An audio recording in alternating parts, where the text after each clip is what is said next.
स्वागत है। इतिहास के सुनहरे पन्नों की अनोखी यात्रा पर वीडियो पसंद आए तो वीडियो को लाइक करें और सब्सक्राइब करें। श्लोक -23 शक्नोति है यह सोढ़ु प्राक् शरीर विमोक्षणात् कामक्रोधोद्भवं वेगं स युक्तः स सुखी नरः। अनुवाद। इस मनुष्य शरीर में जो कोई मनुष्य शरीर छूटने से पहले ही कामक्रोध से उत्पन्न होने वाले वेग को सहन करने में समर्थ होता है वह नर योगी है और वही सुखी है। जो मनुष्य इसी लोक में शरीर त्यागने के पूर्व ही काम और क्रोध से उत्पन्न हुए वेग को सहन करने में समर्थ है वह योगी युक्त और सुखी मनुष्य है। टिप्पणी 5.23 व्याख्या शक्नोति है यह कामक्रोधोद्भवं वेगम प्राणी मात्र को एक अलौकिक विवेक प्राप्त है। यह विवेक पशु पक्षी आदि योनियों में प्रसुप्त रहता है। उनमें केवल अपनी अपनी योनि के अनुसार शरीर निर्वाह मात्र का विवेक रहता है। देव आदि योनियों में यह विवेक ढका रहता है क्योंकि वे योनियां भोगों के लिए मिलती हैं अतः उनमें भोगों की बहुलता तथा भोगों का उद्देश्य रहता है।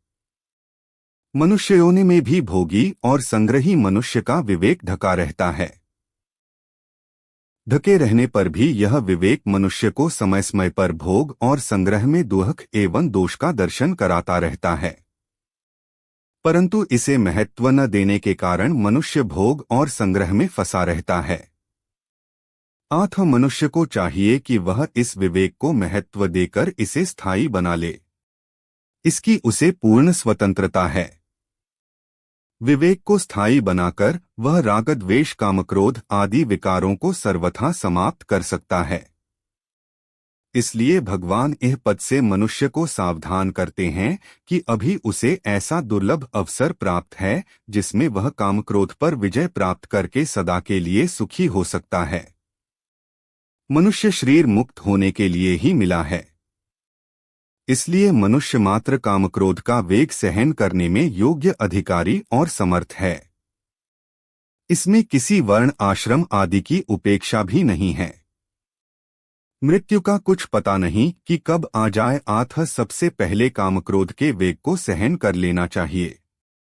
कामक्रोध के वशीभूत नहीं होना है, यह सावधानी जीवन भर रखनी है। यह कार्य मनुष्य स्वयं ही कर सकता है, कोई दूसरा नहीं। इस कार्य को करने का अवसर मनुष्य शरीर में ही है, दूसरे शरीरों में नहीं। इसलिए शरीर छूटने से पहले ही यह कार्य जरूर कर लेना चाहिए ही भाव इन पदों में है।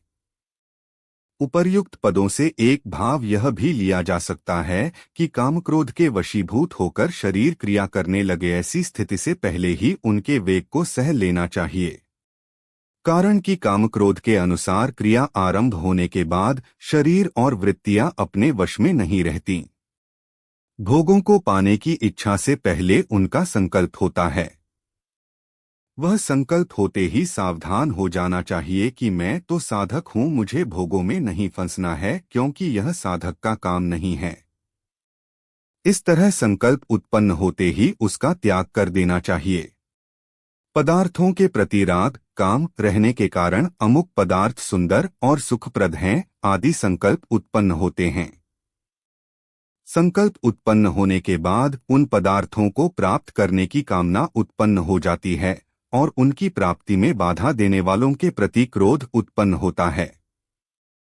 कामक्रोध के वेग को सहन करने का तात्पर्य है कामक्रोध के वेग को उत्पन्न ही न होने देना। कामक्रोध का संकल्प उत्पन्न होने के बाद वेग आता है और वेग आने के बाद कामक्रोध को रोकना कठिन हो जाता है। इसलिए कामक्रोध के संकल्प को उत्पन्न न होने देने में ही उपर्युक्त पदों का भाव प्रतीत होता है। कारण यह है कि कामक्रोध का संकल्प उत्पन्न होने पर अंतःकरण में अशांति उत्तेजना संघर्ष आदि होने लग जाते हैं जिनके रहते हुए मनुष्य सुखी नहीं कहा जा सकता। परंतु इसी श्लोक में सुखी पदों से कामक्रोध का वेग सहने वाले मनुष्य को सुखी बताया गया है।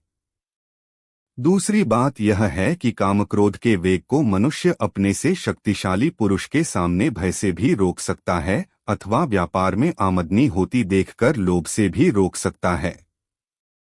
परंतु इस प्रकार भय और लोभ के कारण कामक्रोध का वेग सहने से वह सुखी नहीं हो जाता, क्योंकि वह जैसे क्रोध में फंसा था ऐसे ही भय और लोभ में फंस गया। तीसरी बात यह है कि इस श्लोक में युक्त पद से कामक्रोध का वेग सहने वाले व्यक्ति को योगी कहा गया है, परंतु संकल्पों का त्याग किए बिना मनुष्य कोई सा भी योगी नहीं होता। गीता 6:2। इसलिए कामक्रोध के वेग को रोकना अच्छा होते हुए भी साधक के लिए इनके संकल्प को उत्पन्न न होने देना ही उचित है। कामक्रोध के संकल्प को रोकने का उपाय है अपने में कामक्रोध को न मानना। कारण कि हम स्वयं रहने वाले हैं और कामक्रोध आने जाने वाले हैं, इसलिए वे हमारे साथ रहने वाले नहीं हैं। दूसरी बात, हम कामक्रोध को अपने से अलग रूप से भी जानते हैं। जिस वस्तु को हम अलग रूप से जानते हैं वह वस्तु अपने में नहीं होती। तीसरी बात, कामक्रोध से रहित हुआ जा सकता है। कामक्रोध वियुक्तानाम गीता 5:26 एतैर्विमुक्तः गीता 16:22। इनसे रहित वही हो सकता है जो वास्तव में पहले से ही इनसे रहित होता है।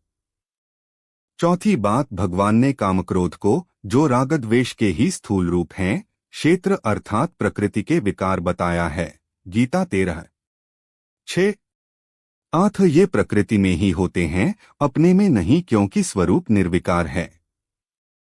इससे सिद्ध होता है कि कामक्रोध अपने में नहीं है। इनको अपने में मानना मानो इनको निमंत्रण देना है। संयुक्त नरह अज्ञान के द्वारा जिनका ज्ञान ढका हुआ है, ऐसे मनुष्यों को भगवान ने इसी अध्याय के 15वें श्लोक में जंतु जंतवः कहा है।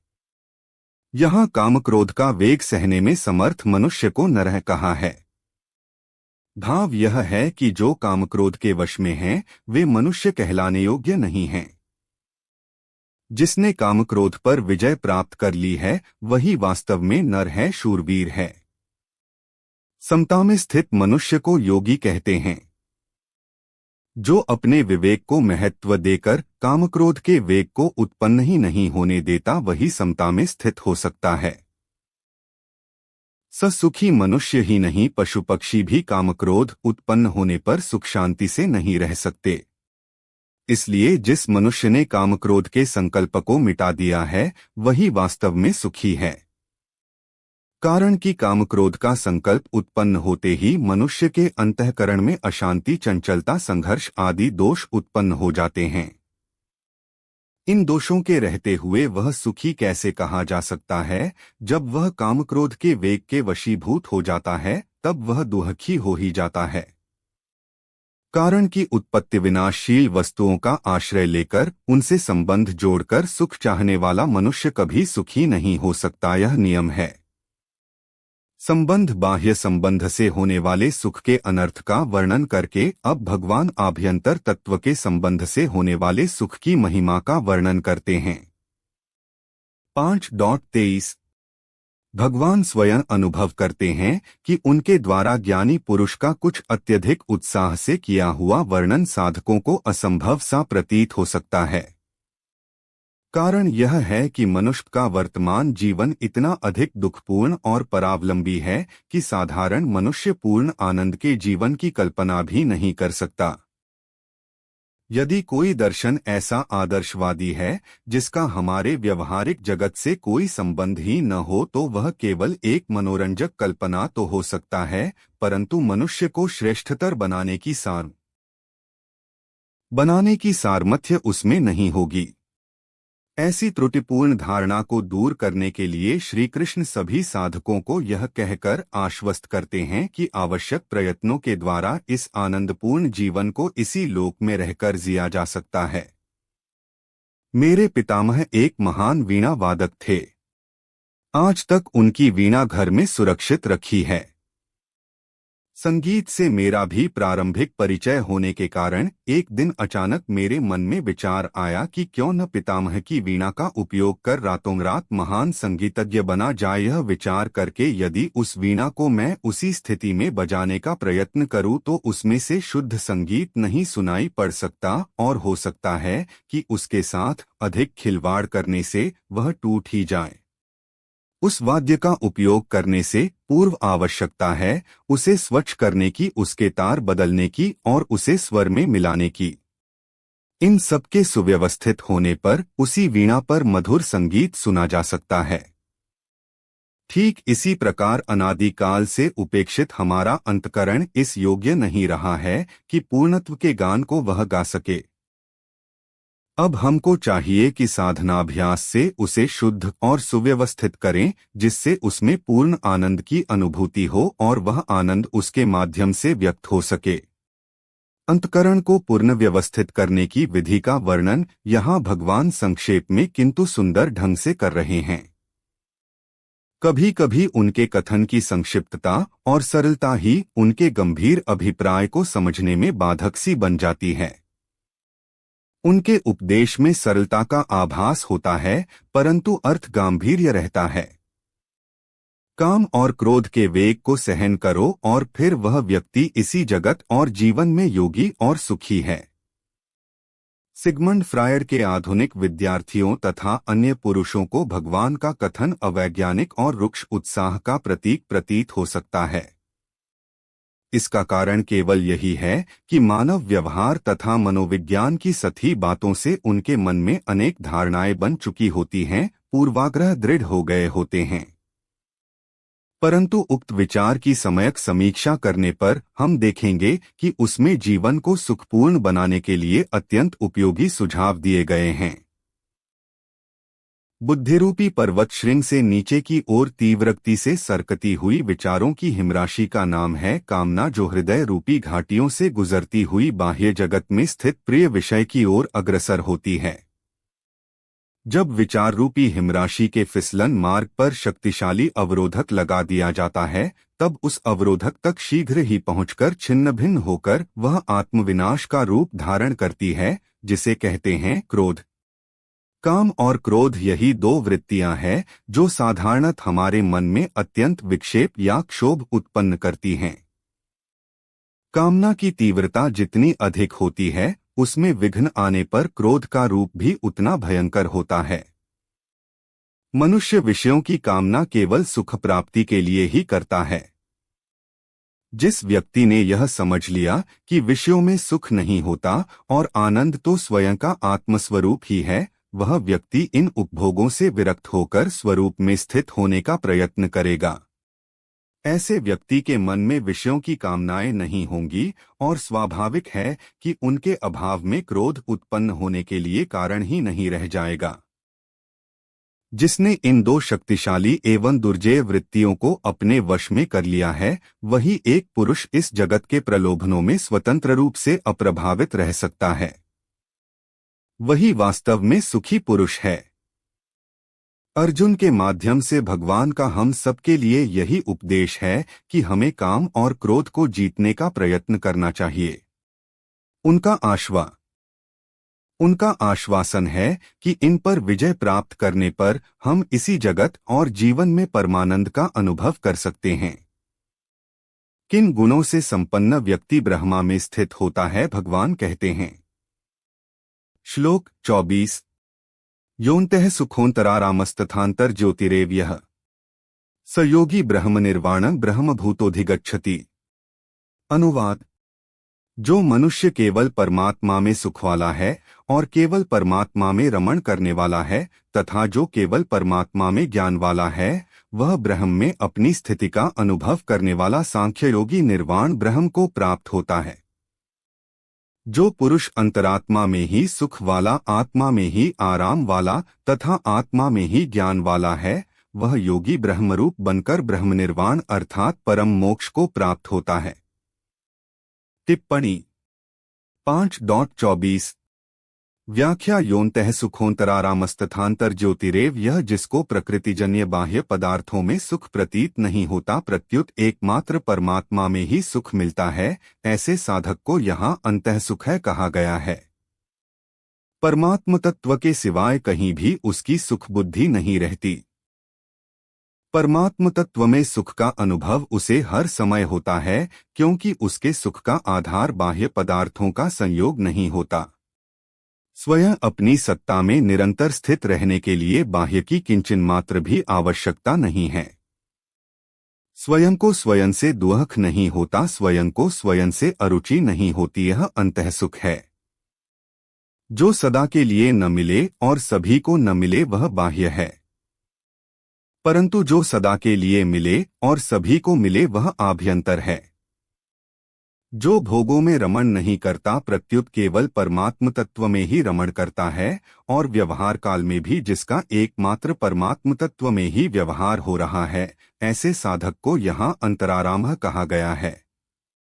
इंद्रियजन्य ज्ञान, बुद्धिजन्य ज्ञान आदि जितने भी सांसारिक ज्ञान कहे जाते हैं, उन सबका प्रकाशक और आधार परमात्म तत्व का ज्ञान है। जिस साधक का यह ज्ञान हर समय जागृत रहता है, उसे यहाँ अंतर्ज्योतिः कहा गया है। सांसारिक ज्ञान का तो आरंभ और अंत होता है, पर उस परमात्म तत्व के ज्ञान का न आरंभ होता है न अंत, वह नित्य निरंतर रहता है। इसलिए सब में एक परमात्म तत्व ही परिपूर्ण है, ऐसा ज्ञान सांख्य योगी में नित्य निरंतर और स्वतः स्वाभाविक रहता है। सयोगी ब्रह्म निर्वाणं ब्रह्म भूतोधिगच्छति, सांख्य योग का ऊंचा साधक ब्रह्म में अपनी स्थिति का अनुभव करता है, जो परिच्छिन्नता का द्योतक है।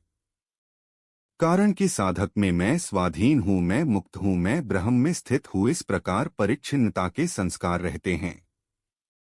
ब्रह्मभूत साधक को अपने में परिच्छिन्नता का अनुभव नहीं होता। जब तक किंचन मात्र भी परिच्छिन्नता या व्यक्तित्व शेष है, तब तक वह तत्वनिष्ठ नहीं हुआ है। इसलिए इस अवस्था में संतोष नहीं करना चाहिए। ब्रह्म निर्वाणम पद का अर्थ है जिसमें कभी कोई हलचल हुई नहीं है, नहीं होगी नहीं और हो सकती भी नहीं, ऐसा निर्वाण अर्थात शांत ब्रह्म। जब ब्रह्मभूत सांख्ययोगी का व्यक्तित्व निर्वाण ब्रह्म में लीन हो जाता है, तब एकमात्र निर्वाण ब्रह्मा ही शेष रह जाता है, अर्थात साधक परमात्म तत्व के साथ अभिन्न हो जाता है, तत्वनिष्ठ हो जाता है, जो कि स्वतः सिद्ध है। ब्रह्मभूत अवस्था में तो साधक ब्रह्म में अपनी स्थिति का अनुभव करता है, पर व्यक्तित्व का नाश होने पर अनुभव करने वाला कोई नहीं रहता। साधक ब्रह्मा ही होकर ब्रह्म को प्राप्त होता है। ब्रह्मैव सन ब्रह्माप्येति, बृहदारण्यक 0:4-6। संबंध पूर्व श्लोक में भगवान ने निवृत्ति पूर्वक सांख्य योग की साधना बताई। अब आगे के श्लोक में प्रवृत्ति पूर्वक सांख्य योग की साधना बताते हैं। 5.24 सामान्यत मनुष्य 3 प्रकार के सुख जानता है, शारीरिक उपभोगों का सुख तथा भावनाओं एवं विचारों का आनंद। उपर्युक्त 3 श्लोकों से यह बात स्पष्ट होती है कि तत्वविद पुरुष का आनंद तो इनसे भिन्न स्वरूप में ही होता है। अतकाम और क्रोध से मुक्त आत्मानंद में स्थित पुरुष ही योगी है, वही वास्तव में सुखी भी है। हम विश्वास नहीं कर पाते कि सामान्यतया सर्वविदित सुख के साधनों को त्यागने पर भी ज्ञानी की उपर्युक्त वर्णित स्थिति में कोई सुख या संतोष भी हो सकता है। सब प्रकार के भोजनों का त्याग करने पर भोजन का आनंद कैसे प्राप्त हो सकता है, यह भी बात तर्क और अनुभव के विरुद्ध है कि मनुष्य कभी अंधकारमय शून्यावस्था मात्र से संतुष्ट हो सकता है। प्राणी मात्र दिन रात अपने अपने कार्य क्षेत्रों में कार्यरत दिखाई देते हैं। किस वस्तु को प्राप्त करने के लिए उनका यह परिश्रम है? उत्तर केवल एक है, अधिक से अधिक सुख और संतोष की प्राप्ति के लिए। सब दुखों के अभाव मात्र की स्थिति भी जैसे निद्रावस्था आनंद का शिखर नहीं कही जा सकती, जिसे प्राप्त कर मनुष्य पूर्ण संतोष का अनुभव कर सकता है। इन कारणों से ज्ञानी के विषय में कहे हुए भगवान के वचन को अतिशयोक्ति ही माना जाएगा। इस श्लोक में ऐसी ही विपरीत धारणा को दूर करने का प्रयत्न किया गया है। जब जीव मिथ्या और अनित्य वस्तुओं को त्याग कर आत्मस्वरूप को पहचानता है, तब वह कोई शून्यावस्था नहीं बल्कि आत्मा के द्वारा आत्मा में ही आत्मानंद की अनुभूति की स्थिति है। आध्यात्मिक साधना में उपदिष्ट विषयों से वैराग्य कोई दुख का कारण नहीं है, वरन उसके द्वारा साधक निश्चयात्मक रूप से सुख शांति प्राप्त करता है। यह स्वरूपानुभव का आंतरिक आनंद नित्य बना रहता है, न कि वैश्विक सुखों के समान क्षण मात्र। आत्मोन्नति के मार्ग में अग्रसर साधक अंतसुख और अंतराराम बन जाता है। उसका आनंद बाह्य विषय निरपेक्ष होता है। उसका हृदय सदैव चैतन्य के प्रकाश से आलोकित रहता है। आत्मानुभूति में स्थित यह पुरुष ब्रह्मविद कहलाता है। ब्रह्मा को जानकर वह स्वयं ब्रह्मस्वरूप बनकर परम मोक्ष को प्राप्त होता है। श्लोक 25 लभन्ते ब्रह्म निर्वाणम ऋषयः क्षीणकल्मषाः छिन्नद्वैधा यतात्मानः सर्वभूतिते रताः। अनुवाद जिनका शरीर मन बुद्धि इंद्रियों सहित वश में है, जो संपूर्ण प्राणियों के हित में रत हैं, जिनके संपूर्ण संशय मिट गए हैं, जिनके संपूर्ण कल्मष दोष नष्ट हो गए हैं, वे विवेकी साधक निर्वाण ब्रह्म को प्राप्त होते हैं। वे ऋषिगण मोक्ष को प्राप्त होते हैं जिनके पाप नष्ट हो गए हैं, जो छिन्न संशय संयमी और भूतमात्र के हित में रमने वाले हैं। टिप्पणी 5.25 व्याख्या यतात्मानः नित्य सत्य तत्व की प्राप्ति का दृढ़ लक्ष्य होने के कारण साधकों को शरीरेंद्रिया मन बुद्धि वश में करने नहीं पड़ते, प्रत्युत ये स्वाभाविक ही सुगमतापूर्वक उनके वश में हो जाते हैं। वश में होने के कारण इनमें रागद्वेषादि दोषों का अभाव हो जाता है और इनके द्वारा होने वाली प्रत्येक क्रिया दूसरों का हित करने वाली हो जाती है। शरीरेंद्रियां बुद्धि को अपने और अपने लिए मानते रहने से ही ये अपने वश में नहीं होते और इनमें रागद्वेष कामक्रोध आदि दोष विद्यमान रहते हैं। ये दोष जब तक विद्यमान रहते हैं तब तक साधक स्वयं इनके वश में रहता है। इसलिए साधक को चाहिए कि वह शरीरादि को कभी अपना और अपने लिए न माने। ऐसा मानने से इनकी आग्रहकारिता समाप्त हो जाती है और ये वश में हो जाते हैं। आठ जिनका शरीरेंद्रियाम्न बुद्धि में अपनेपन का भाव नहीं है तथा जो इन शरीरादि को कभी अपना स्वरूप नहीं मानते, ऐसे सावधान साधकों के लिए यहाँ यतात्मानः पद आया है। सर्वभूत हिते रताः सांख्य योग की सिद्धि में व्यक्तित्व का अभिमान मुख्य बाधक है। इस व्यक्तित्व के अभिमान को मिटाकर तत्व में अपनी स्वाभाविक स्थिति का अनुभव करने के लिए संपूर्ण प्राणियों के हित का भाव होना आवश्यक है। संपूर्ण प्राणियों के हित में प्रीति ही उसके व्यक्तित्व को मिटाने का सुगम साधन है। जो सर्वत्र परिपूर्ण परमात्म तत्व के साथ अभिन्नता का अनुभव करना चाहते हैं, उनके लिए प्राणी मात्र के हित में प्रीति होनी आवश्यक है।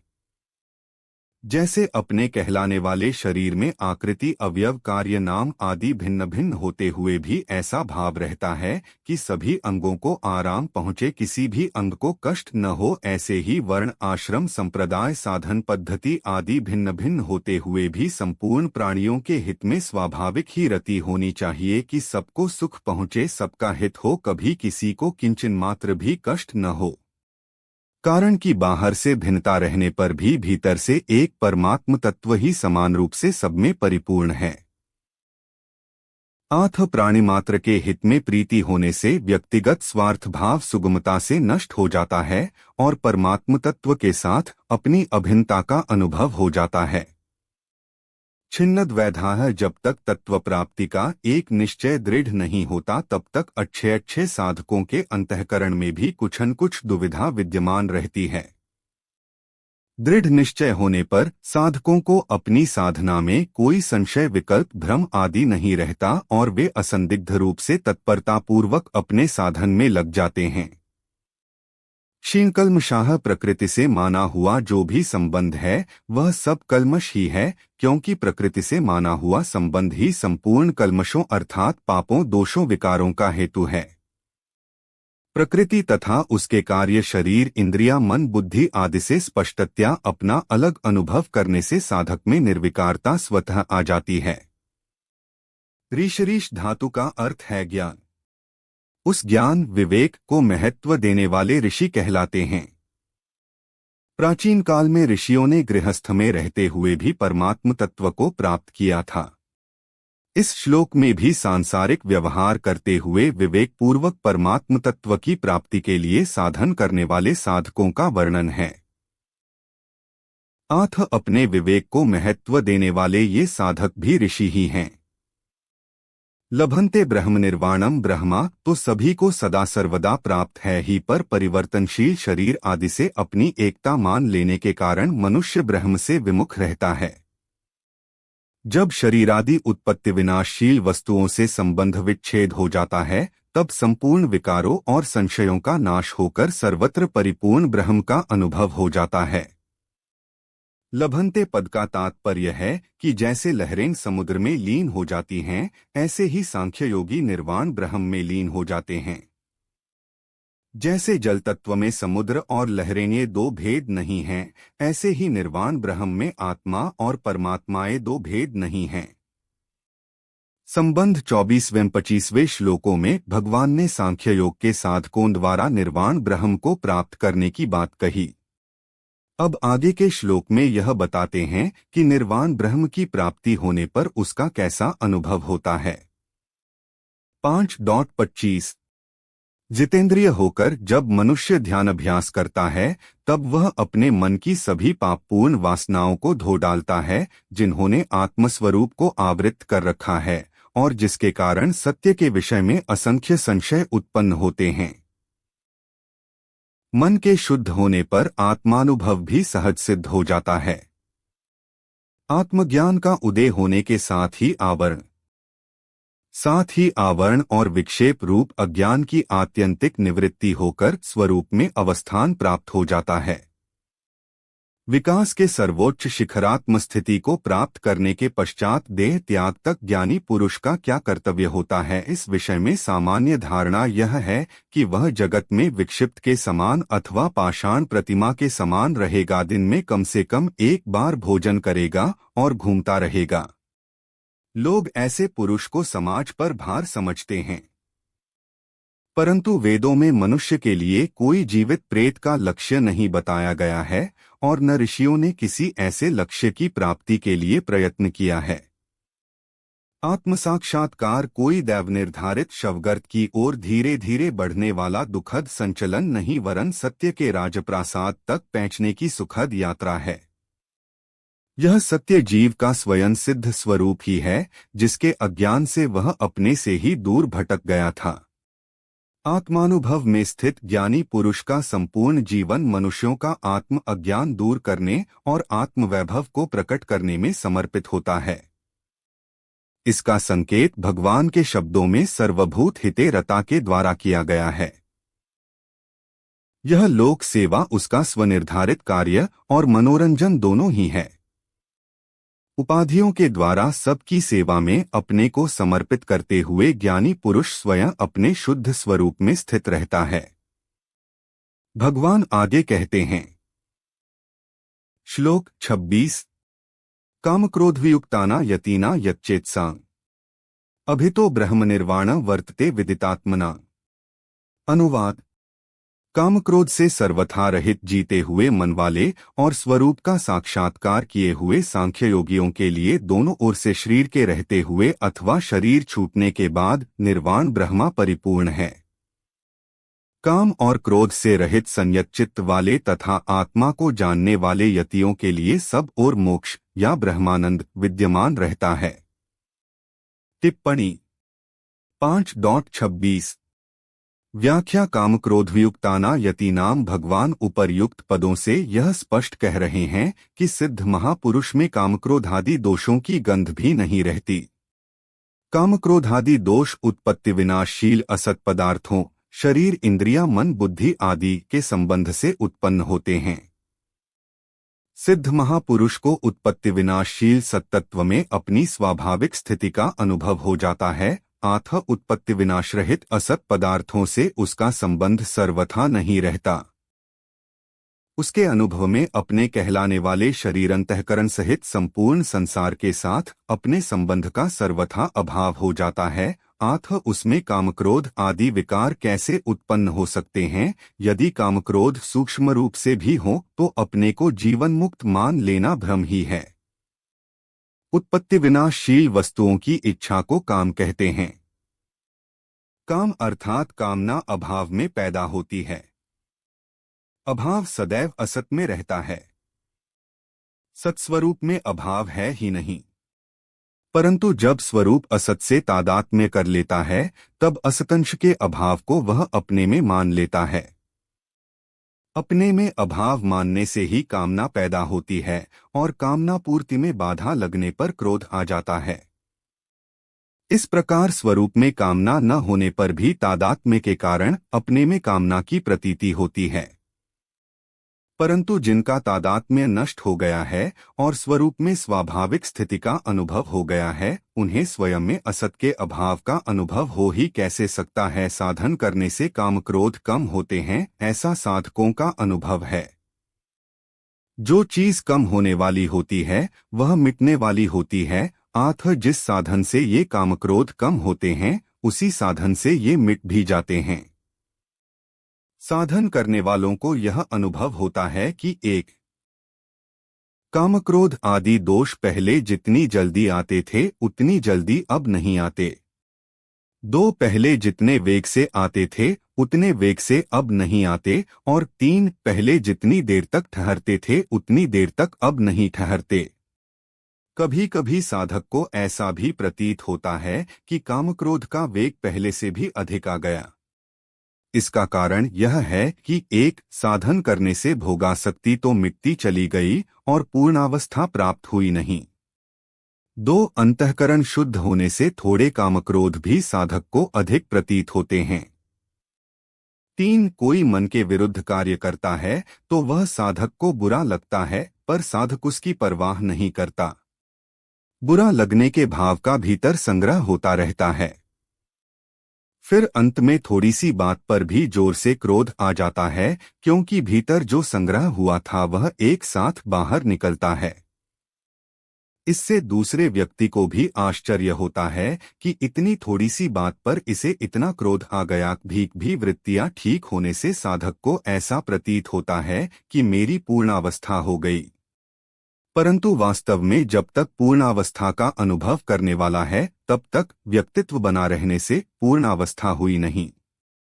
यच्चेत्साम, जब तक असत का संबंध रहता है तब तक मन वश में नहीं होता। असत का संबंध सर्वथा न रहने से महापुरुषों का कहलाने वाला मन स्वतः वश में रहता है। अभितो ब्रह्मनिर्वाणं वर्तते विदितात्मनाम, अपने स्वरूप का वास्तविक बोध हो जाने से उन महापुरुषों को यहाँ विदित महापुरुषों का कहलाने वाला मन स्वतः वश में रहता है। अभितो ब्रह्मनिर्वाणं वर्तते विदितात्मनाम, अपने स्वरूप का वास्तविक बोध हो जाने से उन महापुरुषों को यहाँ विदितात्मनाम कहा गया है। तात्पर्य है कि जिस उद्देश्य को लेकर मनुष्य जन्म हुआ है और मनुष्य जन्म की इतनी महिमा गाई गई है, उसको उन्होंने प्राप्त कर लिया है। शरीर के रहते हुए अथवा शरीर छूटने के बाद नित्य निरंतर वे महापुरुष शांत ब्रह्म में ही स्थित रहते हैं। जैसे भिन्न भिन्न क्रियाओं को करते समय साधारण मनुष्यों की शरीर में स्थिति की मान्यता निरंतर रहती है, ऐसे ही भिन्न भिन्न क्रियाओं को करते समय उन महापुरुषों की स्थिति निरंतर एक ब्रह्म में ही रहती है। उनकी इस स्वाभाविक स्थिति में कभी थोड़ा भी अंतर नहीं आता, क्योंकि जिस विभाग में क्रियाएं होती हैं उस विभाग असत से उनका कोई संबंध ही नहीं रहा। संबंध अब आगे के 2 श्लोकों में भगवान यह बताते हैं कि जिस तत्व को ज्ञानयोगी और कर्मयोगी प्राप्त करता है उसी तत्व को ध्यानयोगी भी प्राप्त कर सकता है। टिप्पणी पर 0 319 5.26 इस आसुरी युग में लोगों को दैवी जीवन जीने की प्रेरणा देने प्राणी मात्र के प्रति हृदय में उमड़ते प्रेम के कारण वेश्या को पाप मुक्त अथवा कोढ़ी को रोग मुक्त करने, अंधकार को प्रकाशित करके अज्ञानियों का पथ प्रदर्शन करने का समाज सेवा का कार्य करते हुए ज्ञानी पुरुष स्वयं अपने दिव्य स्वरूप में स्थित समाज की अशुद्धियों से लिप्त नहीं होता। जैसे एक चिकित्सक अस्वस्थ रोगियों का उपचार उनके मध्य रहकर करता हुआ भी उनके रोगे से अछूता रहता है या उनके दुखों से स्वयं भावावेश में नहीं आ जाता, वैसे ही दुखार्थ कामुकहीन वैश्विक प्रवृत्तियों के लोगों के मध्य रहकर भी ज्ञानी पुरुष को उनके अवगुणों का स्पर्श तक नहीं होता। किस प्रकार सिद्ध पुरुष जगत के प्रलोभनों में अपने मन का समत्व बनाए रख पाता है? भगवान कहते हैं, जो पुरुष अपने पुरुषार्थ के बल पर मन की काम और क्रोध की प्रवृत्तियों को विजित कर लेता है और शास्त्रों में उपदिष्ट दैवी जीवन के मार्ग का अनुसरण करता है, वह आत्मज्ञान को प्राप्त करके इस समत्व को प्राप्त करता है जिसे कोई भी वस्तु या परिस्थिति विचलित नहीं कर पाती। वह इसी जीवन में तथा देह त्याग के पश्चात भी ब्रह्मानंद में ही स्थित रहता है। अब भगवान सम्यक दर्शन के साक्षात अंतरंग साधन ध्यान योग का वर्णन अगले 2 सूत्र रूप श्लोकों में करते हैं। वीडियो पसंद आया हो तो चैनल को सब्सक्राइब करें और वीडियो को लाइक करें।